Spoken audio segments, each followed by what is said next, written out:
Hare Krishna. Welcome dear students to our YouTube channel. आज हम discuss करने जा रहे हैं क्लास 7 ICSE का पहला चैप्टर का पार्ट 2। पार्ट 1 हमने ऑलरेडी डिस्कस कर लिया है, ये हमारे वीडियो का पार्ट 2 होने वाला है। पार्ट 1 में हमने चैप्टर के इंट्रोडक्शन के बारे में देखा कि एलिमेंट्स एंड कंपाउंड्स में हमने पढ़ा मैटर क्या होता है, एटम्स क्या होते हैं, मॉलिक्यूल्स क्या होता है, प्योर सब्सटेंस, इम्प्योर सब्सटेंस, इन सब के बारे में हमने पढ़ा। चैप्टर का बेसिक इंट्रोडक्शन हमने कवर कर लिया। आज हम चैप्टर का पार्ट 2 कवर करेंगे, जिसमें कि आज हम एलिमेंट्स और एलिमेंट्स के सब कैटेगरीज के बारे में डिटेल में पढ़ने जा रहे हैं। तो let's get started to the video.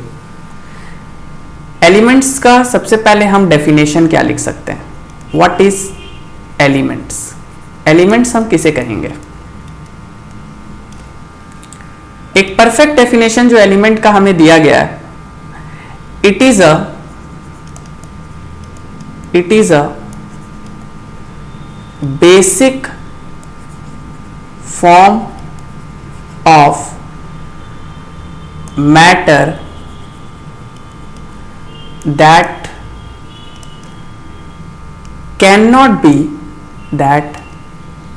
cannot be broken down into simpler substance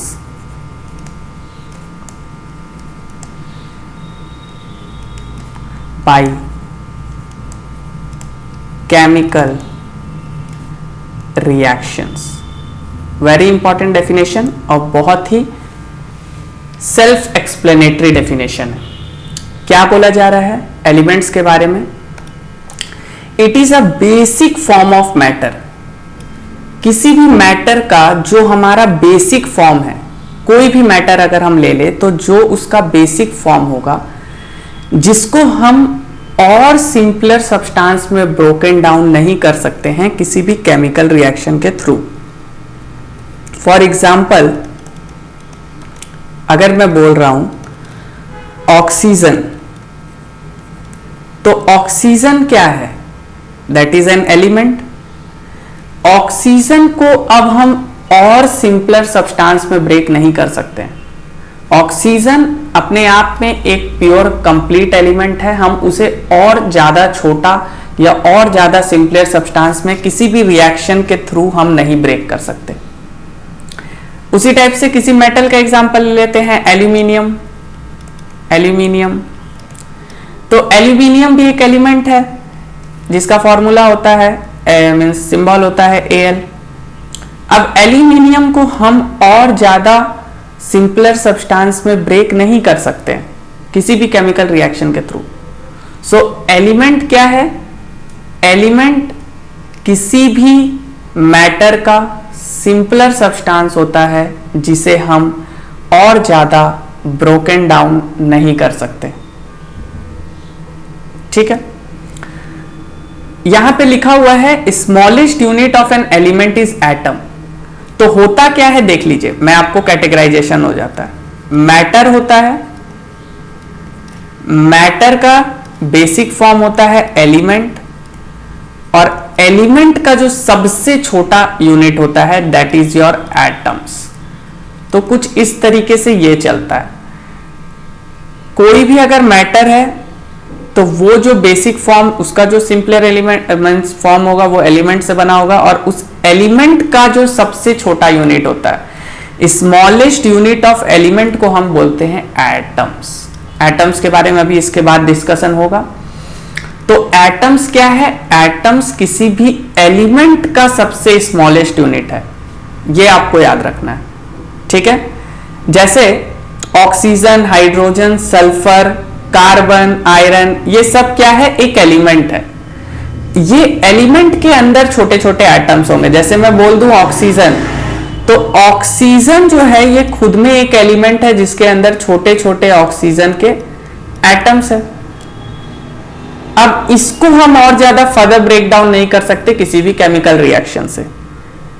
ठीक है, तो एट प्रेजेंट एट प्रेजेंट हमारे पास टोटल 118 एलिमेंट है पीरियोडिक टेबल में, जो आप देखते होंगे, जिसमें से 90 जो है that is your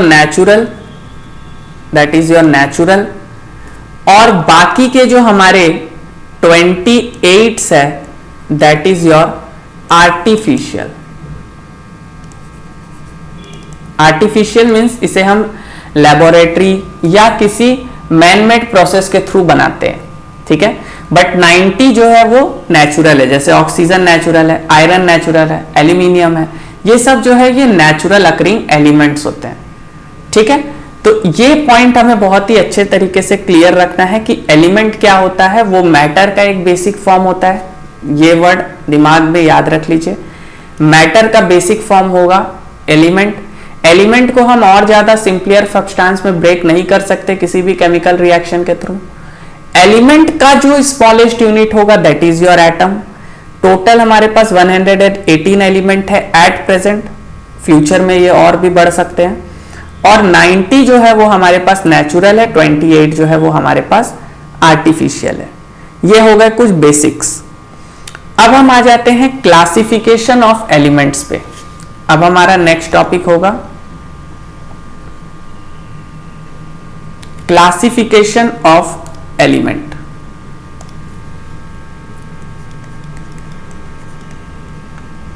classification of elements. कल जब हमने सब्सटेंस को प्योर सब्सटेंस में बांटा था और उसके अंदर सब कैटेगरी किया था एलिमेंट्स और कंपाउंड, तो हमने एलिमेंट्स को और 4 पार्ट्स में सब डिवाइड किया था, that is your metals, non metals, metalloids and noble gas. तो आज हम इन चारों के बारे में डिटेल में पढ़ेंगे। What are the characteristics of metal, what are the characteristics of non metal, what are the characteristics of metalloids, what are noble gas. इन सब के बारे में हम अच्छे से डिस्कस करने वाले हैं और यहां से क्वेश्चन डेफिनेटली एग्जाम में आने वाला है। किसी का भी आपको कैरेक्टरिस्टिक्स दे सकता है, यहां से क्वेश्चन फिक्स है कि आएगा ही आएगा, ठीक है। तो चलिए स्टार्ट करते हैं। सबसे पहले मेटल्स और उसका कैरेक्टरिस्टिक्स को देख लेते हैं।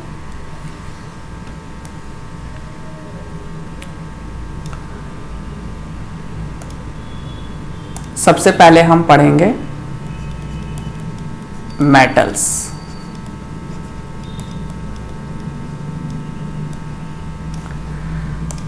तो मेटल्स का क्या क्या कैरेक्टरिस्टिक्स होता है? They are usually lustrous and hard solid. पहला ही उसका है कि they are lustrous and hard solid. Lustrous का मतलब क्या होता है कि मेटल्स के अंदर एक शाइन होता है। मेटल्स के अंदर अपना एक शाइन होता है। आपने कॉपर के वेसल्स देखे होंगे, आपने आयरन के कुछ टूल्स देखे होंगे, आपने ब्रास के कुछ टूल्स देखे होंगे। उन सब के अंदर अपना एक चमक होता है। साथ ही साथ जितने भी मेटल्स होते हैं, जनरली जितने भी हमारे पास मेटल्स है वो सॉलिड इन नेचर होते हैं। मेटल्स सॉलिड इन नेचर होते हैं, बट मोस्ट इंपॉर्टेंट एक्सेप्शन क्या है, हमें एक्सेप्शन भी याद रखना है क्योंकि क्वेश्चन ज्यादातर एक्सेप्शन से भी बनने का चांस है। सो एक्सेप्शन क्या है हार्ड वाला का?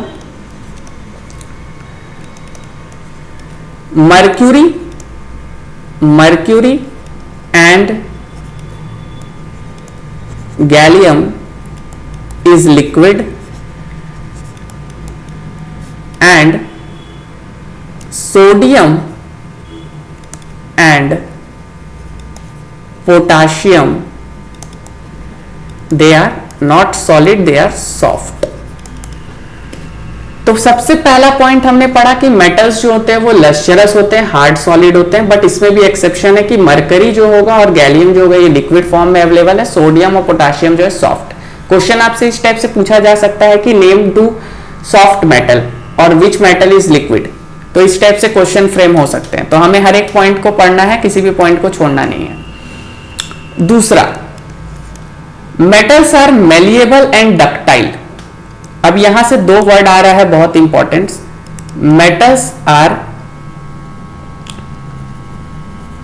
Malleable and ductile. यहां से हमें दो इंपॉर्टेंट टर्म्स मिल रहे हैं। सबसे पहले what is malleable. So malleable हम उस प्रॉपर्टी को बोलते हैं, it means metal can be beaten into thin sheets. Malleability का मतलब होता है कि हम मेटल्स को थीन शीट्स में चेंज कर सकते हैं। मेटल्स को हम पतले पतले शीट्स में बदल सकते हैं। आपने आयरन के शीट्स देखे होंगे, कॉपर के शीट्स हो सकते हैं, एल्यूमिनियम के शीट्स हो सकते हैं। तो हम मेटल्स को पतले पतले शीट्स में ब्रेक कर सकते हैं, पतले पतले शीट्स में बना सकते हैं। Next is your ductile. Ductile का मतलब क्या होता है? It means metals can be drawn into wires। Metals को हम वायर्स के फॉर्म में भी बना सकते हैं। आपने कॉपर के वायर देखे होंगे, एल्यूमिनियम के वायर देखे होंगे, तो हम मेटल्स को वायर के फॉर्म में भी चेंज कर सकते हैं। तो यहां से ये दो चीज का डेफिनेशन पूछा जा सकता है आपसे, मेलिएबिलिटी एंड डक्टिलिटी। तो ये आपको याद कर लेना है। और इसमें भी एक एक्सेप्शन है, that is your zinc. Zinc जो होता है ये ब्रिटल होता है। ब्रिटल का मतलब क्या होता है? आपने कांच देखा होगा, कांच को अगर हम थोड़ा सा भी बीट करते हैं तो क्या होता है? ब्रेक हो जाता है। उसके मॉलिक्यूल्स जो होते हैं अच्छे से मींस एक दूसरे से अट्रैक्ट नहीं होते, इंटरमॉलिक्यूलर फोर्स ऑफ अट्रैक्शन उनके बीच में बहुत कम होता है, तो जल्दी ब्रेक हो जाता है। तो जिंक को अगर आप पीटोगे तो जिंक टूट जाएगा। ठीक है। दूसरा जो सबसे इजी पॉइंट है कि they have high melting point and boiling point. Metals का जनरली मेल्टिंग और बॉइलिंग पॉइंट बहुत हाई होता है, और ये होना भी चाहिए। क्यों होना चाहिए? क्योंकि अगर वो मेटल है, सॉलिड है, तो सॉलिड को आपको बॉयल करने में, उसको मेल्ट करने में it will take more time. तो ये तो इजी पॉइंट्स है। पॉइंट नंबर 4 और इजी है, they are good conductor of heat and electricity. They are good conductor of heat and electricity. कोई भी मेटल्स होगा, कोई भी मेटल है तो वो good conductor of heat and electricity हो गई, उससे हीट और इलेक्ट्रिसिटी बहुत अच्छे तरीके से फ्लो हो सकता है। ठीक है। तो ये एक पॉइंट है। लास्ट पॉइंट जो हमारा है मेटल्स के बारे में, they are sonorous. They are sonorous. Sonorous का मतलब क्या होता है कि मेटल्स के अंदर एक साउंड होता है। आपने देखा होगा कि कोई भी मेटल को अगर आप बीट करते हो तो उसके अंदर से आपको साउंड प्रोड्यूस्ड होता है। तो मेटल्स आर साउंड प्रोड्यूसिंग।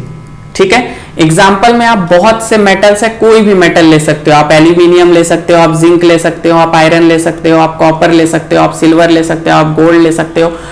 बहुत सारे मेटल्स अवेलेबल है। ठीक है। तो इस पेज में हमने क्या पढ़ा, इस पेज का एक बार समरी कर लेते हैं। हमने इस पेज में क्या पढ़ा है? ठीक है, एक बार इस पेज का समरी ले लेंगे जल्दी से।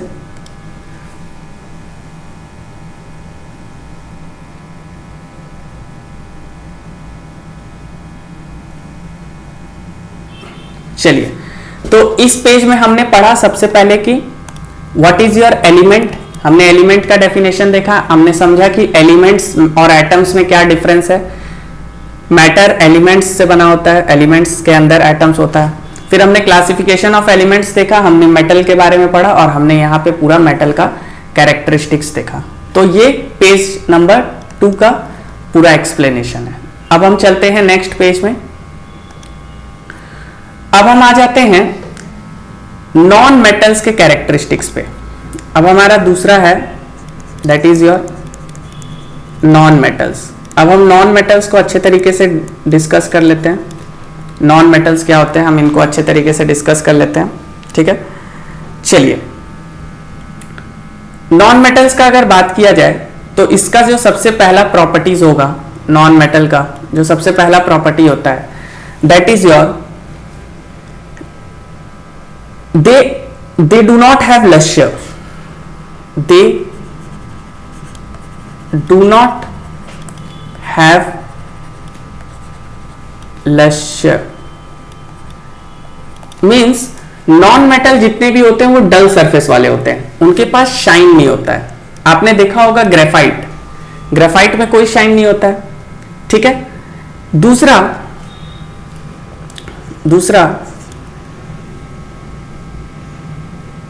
they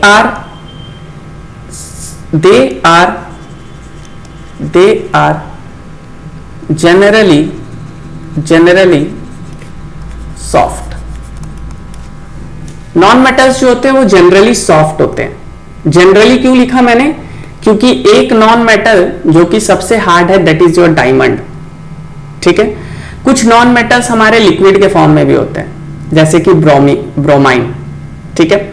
जैसे कि डायमंड जो है वो नॉन मेटल ही है, diamond is also a non metal, लेकिन ये सबसे हार्डेस्ट सब्सटेंस है, ठीक है। तो ये एक आप बोल सकते हो कि ये एक एक्सेप्शन है नॉन मेटल का, ठीक है, ये एक एक्सेप्शन है। तो generally they are soft.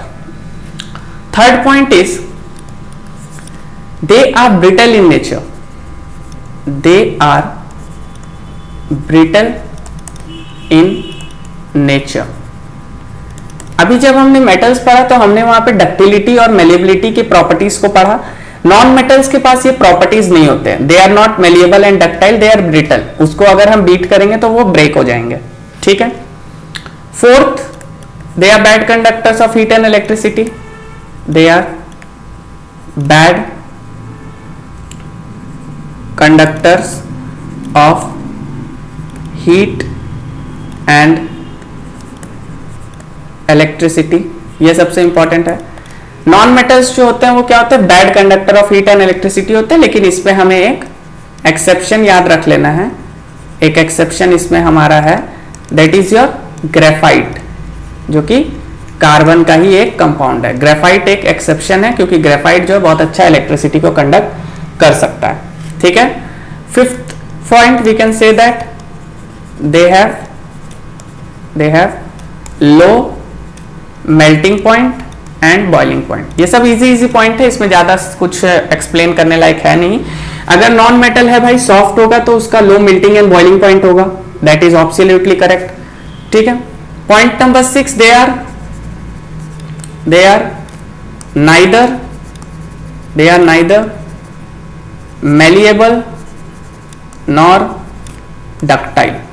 Means ना ही आप इसे शीट में चेंज कर सकते हो, ना ही आप इनसे वायर बना सकते हो, ठीक है। तो ये नाइदर मेलिएबल होते हैं और ना ही डक्टाइल होते हैं। दूसरा, इनमें कोई साउंड भी नहीं होता है, दे आर नॉट सोनोरस, इनमें कोई साउंड नहीं होता है, दे आर नॉन सोनोरस। और ये अलग अलग कलर में आते हैं। नॉन मेटल्स का बहुत सारा एग्जांपल है आपके पास, आप सल्फर ले सकते हो, आप फास्फोरस ले सकते हो, आप ऑक्सीजन ले सकते हो, आप क्लोरीन ले सकते हो, आप हाइड्रोजन ले सकते हो, ये सब है आपके non metals. Non metals solid, liquid, gas तीनों में अवेलेबल हो जाते हैं। ये पॉइंट भी याद रखिएगा, सॉलिड, लिक्विड, गैस तीनों में अवेलेबल है। तो ये कुछ इजी से पॉइंट्स है हमारे नॉन मेटल्स के बारे, इनका कुछ कैरेक्टरिस्टिक्स आपको याद रखना होगा। कैरेक्टरिस्टिक्स आर ऑल इजी, आप इसको आराम से लर्न कर सकते हो 2 बार रीड करोगे तो। अब आते हैं मेटलॉइड्स, इसे थोड़ा अच्छे से समझ लेते हैं। अब आ जाते हैं मेटलॉइड्स में। Next topic is your metalloids. Metalloids क्या होता है? Elements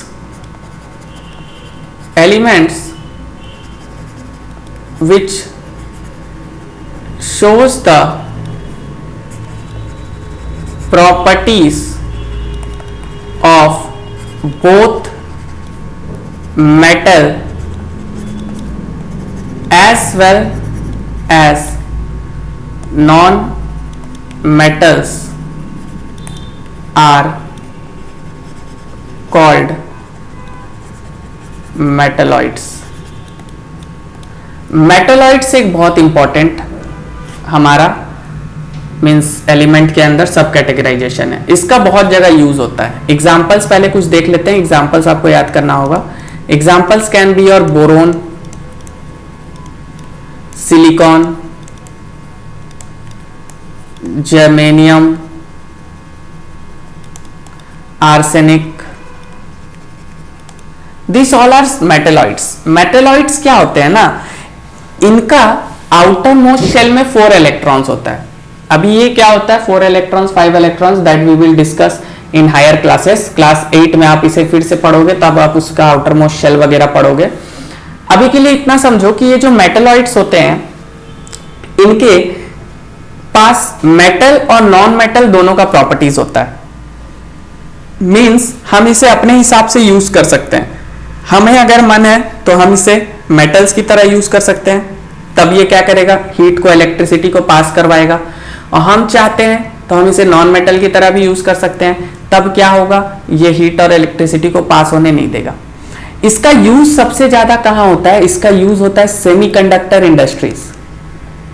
semiconductor industries, semiconductor industries में इसका बहुत ज्यादा यूज होता है। हम जितने भी इलेक्ट्रॉनिक कंपोनेंट्स यूज करते हैं, मोबाइल, लैपटॉप, कंप्यूटर, पीसी, इन सब में सेमीकंडक्टर एक बहुत बड़ा रोल प्ले करता है। टीवी से लेके लैपटॉप से लेके कोई भी इलेक्ट्रिकल कंपोनेंट्स में सेमीकंडक्टर होना बहुत जरूरी है। तो सेमीकंडक्टर इंडस्ट्रीज में आपके बोरॉन, सिलिकॉन, जर्मेनियम, ये सब बहुत इंपॉर्टेंट रोल प्ले करते हैं और ये मेटलॉइड्स के कैटेगरी में आते हैं। ठीक है, लास्ट सबसे जो बच जाता है एलिमेंट का categorization, that is your noble और इनर्ट गैस। इन्हें राजा बोला जाता है। इनका क्या है definition, they do not react chemically with other elements or compounds। ठीक है, बेसिकली होता क्या है कि ये बहुत ज्यादा स्टेबल होते हैं, ये स्टेबल होते हैं, स्टेबल एलिमेंट्स है। ठीक है, स्टेबल एलिमेंट्स है, ये जो है ये स्टेबल एलिमेंट्स है, ये स्टेबल एलिमेंट्स है।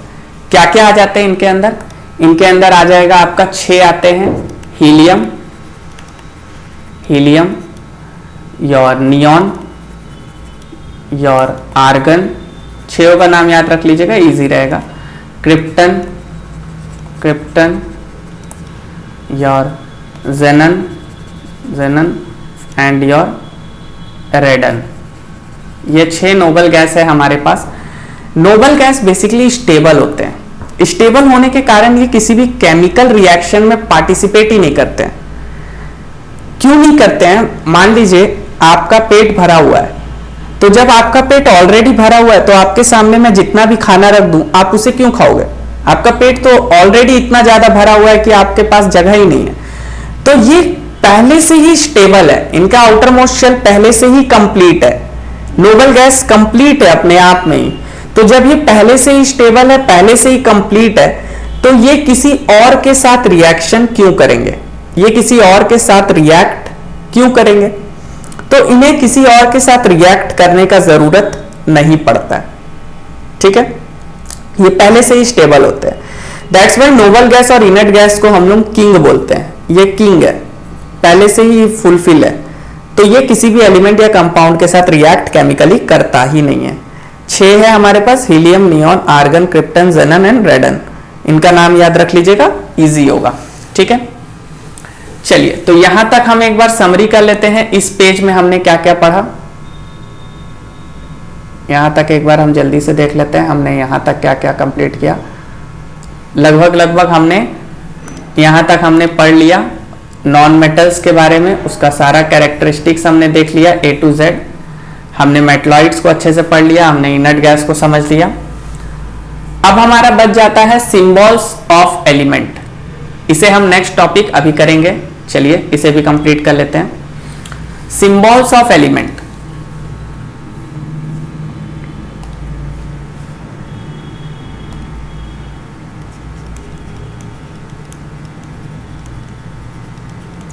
Symbols of elements.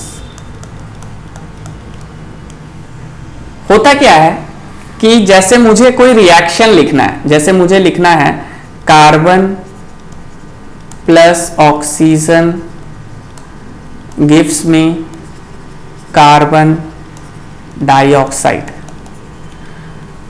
तो ये तो फिर भी एक छोटा रिएक्शन था, carbon plus oxygen gives me carbon dioxide. But सोचिए अगर कोई बहुत बड़ा रिएक्शन होता तो क्या ये हेक्टिक प्रोसेस नहीं था कि मैं बार बार कार्बन लिखूं, बार बार ऑक्सीजन लिखूं। तो इसी चीज को कम करने के लिए, इसी दिक्कत को दूर करने के लिए साइंटिस्ट ने क्या किया कि सबके सिंबल्स बना दिए। जैसे कार्बन को हम C से रिप्रेजेंट कर देंगे, ऑक्सीजन को हम O से रिप्रेजेंट कर देंगे और ये हमें मिल जाएगा CO2। ठीक है, बैलेंस भी हो गया, वो सब तो हम सीखेंगे ही। तो बेसिकली सिंबल्स क्या है, किसी भी एलिमेंट को रिप्रेजेंट करते हैं। What are symbols? तो symbols is the representation of any elements, as simple as that. Example, oxygen O, carbon C, hydrogen H। तो हर एलिमेंट का हमने एक क्या किया, सिंबल कर दिया। जैसे आप देख सकते हैं यहां पे सोडियम पोटाशियम, पोटाशियम को हमने K से दिया। ठीक है, तो बहुत सारे के हम लैटिन नेम से भी रख देते हैं। यहां पे आपको पूरा चार्ट दिख रहा है ऑलरेडी।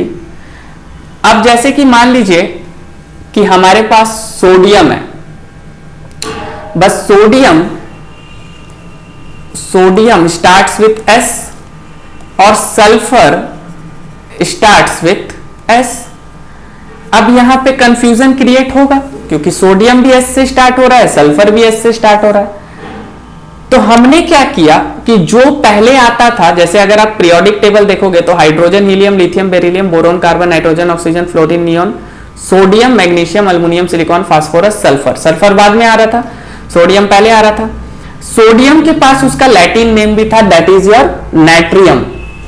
तो हमने क्या किया कि इसका जो सिंबल दिया इसके लैटिन टर्म से दिया नाइट्रियम, दैट इज योर Na। तो सोडियम का जो सिंबल है उसके लैटिन टर्म से आया। तो बहुत सारे के जो सिंबल्स है हम उसके लैटिन टर्म से भी देते हैं। वैसे क्या क्या है उनको यहां पे हमने दे दिया है, जैसे sodium, potassium, magnesium, aluminium, calcium, iron, copper, zinc, argent, silver, gold, mercury, lead, इन सारे का सिंबल्स हमने इनके लैटिन टर्म से दिया है। तो आप इनको याद रख सकते हैं ताकि मिसकंसेप्शन ना हो जाए। ठीक है, बहुत बार क्या होता है कि कोई ऑलरेडी लेके रखा हुआ है किसी एलिमेंट ने सिंबल, तब हम उसका क्या करते हैं, फिर उसके बाद उसके छोटे लेटर से रिप्रेजेंट करते हैं। जैसे कॉपर और कोबाल्ट को समझ लीजिए, यहाँ पे ये भी समझ लीजिए, ये बहुत बेसिक सा है, इसमें आप रीड भी करोगे तो हो जाएगा। जैसे कि कॉपर,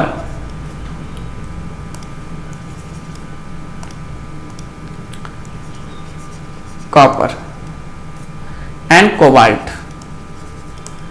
नाउ कॉपर का हमने Cu दे दिया, कोबाल्ट को हमने CO दे दिया। ठीक है, तो बहुत बार हम ऐसे भी करते हैं कि एक नेम के बाद उसके स्मॉल लेटर को भी लेना पड़ता है। जैसे यहां पे देख सकते हैं जेनेन, तो जेनेन का हमने Zd लिया। ठीक है, तो एक बार इस टेबल को अच्छे से देख लेते हैं, सारा क्लियर हो जाएगा हमारा। एक बार इस टेबल को अच्छे से देख लेते हैं। ठीक है, एक बार इस टेबल को अच्छे से देख लेते हैं। जैसे सोडियम का लैटिन नेम है नाइट्रियम, हमने Na ले लिया। पोटाशियम का कैलियम है, हमने K ले लिया। इसी टाइप से कॉपर का क्यूप्रम है, हमने Cu ले लिया। ठीक है, अब यहाँ पे आप देख सकते हैं कि हमने क्या किया, क्रोमियम का Cr लिया है। ठीक है, क्योंकि CH आपका और किसी का हो सकता है। कोबाल्ट का CO लिया है, टिन का Sn लिया है।